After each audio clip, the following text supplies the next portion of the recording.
I was just a young, impressionable guy that was living on my own at an early age. And so, as a step back to that, I moved out on my own when I was 16.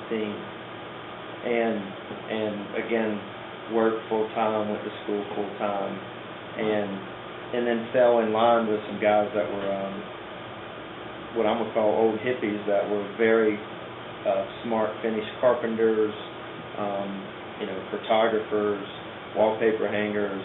They all kind of had multiple things going on. One guy might come hang wallpaper during the day but had a big greenhouse. So those guys inspired me, I think, and again gave me just a crumb of information, probably enough to, I was so young, I'd go to their house and say, wow, this thing's completely solar power, it's running off a forklift battery. And again, the guy had a little diesel Renault engine that he made into a generator that again would use a lot less fuel. So going off the grid was not very popular, and it took a lot of footwork in the 90s. Well, exactly, and that was probably late 80s to early 90s. Those guys had been doing that. And again, it wasn't a real plug-and-play catalog industry that you could just plug A and B together and have DC current like it is now. It's so progressive. And again, my house is almost 10 years old, and the technology, again, is so much almost easier and more efficient, probably more efficient. Was it built and designed to be off the grid? My house was built and designed to be off the grid, and to also heat, with one heat source, cool with natural shading and ventilation. And, I think that my jokes are always probably the best when they're on me, but, I knew just enough to go for it.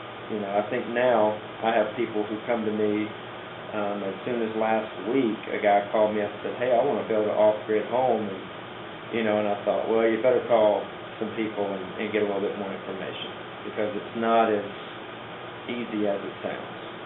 Right. And if I knew what I knew now, I would do it, a few different ways. What I'm most proud of is how normal that our life has been with it.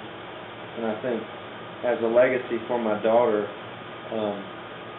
she, in a way, I would say helped build the house, has not once ever complained about, there's challenges. I think looking in the house that I rented here for many years, I thought a lot of this stuff's not going with me. The TV was a good example. And about the time of building the house, we were going to war with Iraq or something. And so that's all the TV was full of. And then I had like a 3 or 4-year-old daughter, 4, maybe 5, walking around, and it was kind of like, well, TV's not worth watching anyway. So that was a good example of my mom came to town, oh, my TV broke, and I thought, well, let me load this one up for you. It's a great one. You can have it. I'm excited for you to have it. And that's I'm not going to design my living room based around where the TV goes. I'm going to design my living room based around how many windows and stuff we can put in there so we can get natural light, and again, not worry about a big wall of, oh, that's where my TV will go. You were showing me this the feature from August 16th of 2007, and some things have changed in the house since then. You mentioned you've grown it. Yeah, again, kind of as a continual conversation of it, I built it as I could afford and what my size constraints were. It was kind of like one room was there, and I knew right away I wanted to add on a front room. And then I added on a back room and kind of designed the house to work. My bedroom for 5 years was basically in the living room with what I'll call a high design bed that I came up with that would function where the bed could be put underneath it.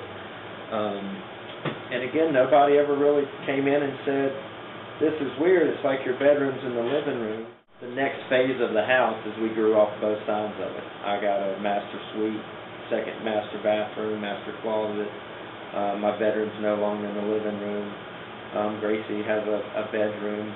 And again, the whole design challenge was, how can we keep one heat source, use the same amount of power we have, at the same time, when we built the house, you know, you have sewer lines, septic tanks, views and stuff that you created that you can't just, you know, in typical conventional construction, you can kind of do anything because you can run a heat duct to it, or you know, you get electrical wires, or hey, we can plumb it that way. But again, back to the design challenge was, how can we still use one heat source, heat all these rooms, still keep the, you know, kind of some of the viewscapes, and keep kind of with an open plan that we've you know, accomplished there. Which again, it's a real clean line, functional, almost Scandinavian style.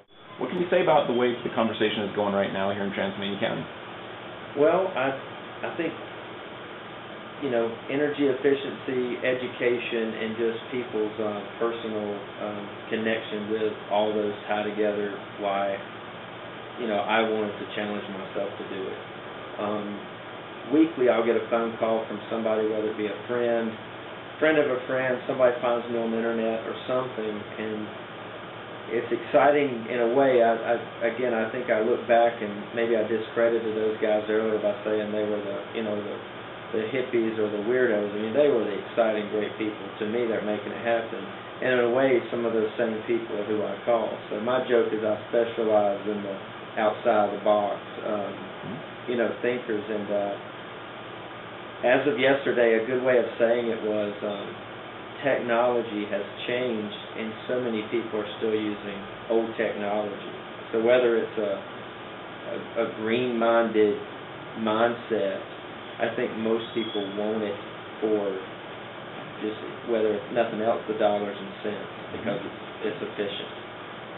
That's why living off grid, again, I'll throw a few things at you. This takes a whole new kind of diet of your lifestyle, and I think we could all change our diet immediately and reap the rewards of, say, a solar-powered house. My solar-powered house that's completely off-grid, independent, it really performs like a normal house without air conditioning. Do you see an economic opportunity for green builders? I mean, I know they're in the Yellow Pages, they're online. They're not being found, for one, because people are finding me, and then I realize, I tell them I don't really go out and wear a hammer and do that. I did it for myself. I'm a licensed builder, but my main focus is probably real estate and designing homes and redevelopment of areas. But I'm hoping that more projects will get started. You know, in a way, I have a couple up my sleeve that will have energy efficiency as their core element. They will not be off the grid.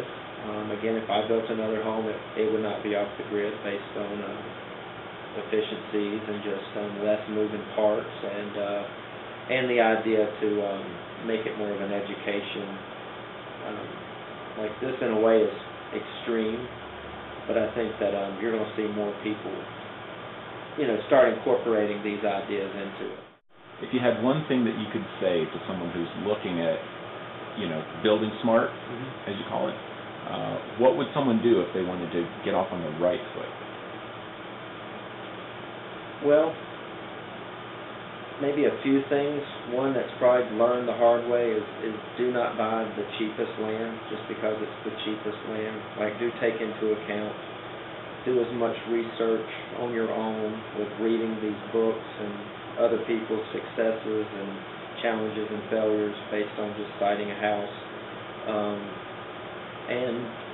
And try not to go cheap in the beginning, because everything we're talking about does have a lot of times an upfront higher sticker price. Just as yesterday, a conversation, and we've had this one a few times with a couple. It was kind of a tank water heater versus a tankless water heater, and the one tankless is probably going to cost a little bit more. But I think the curve's going to come real soon that it's going to pay for itself, but it just doesn't pay for itself up front. So It's a little more for a lot of people to digest. I think we have a lot more younger people and smart people educating themselves on that stuff. So the price is going to be a challenge. So if nothing else, phasing the project. My project and some of these other projects I'm working on, they're kind of a phased project based on not an unlimited amount of funds. We can all dream up something we can't afford, but I think do push the envelope and reach for a nicer product or a more efficient product, because that's how it will pay for itself in the long haul.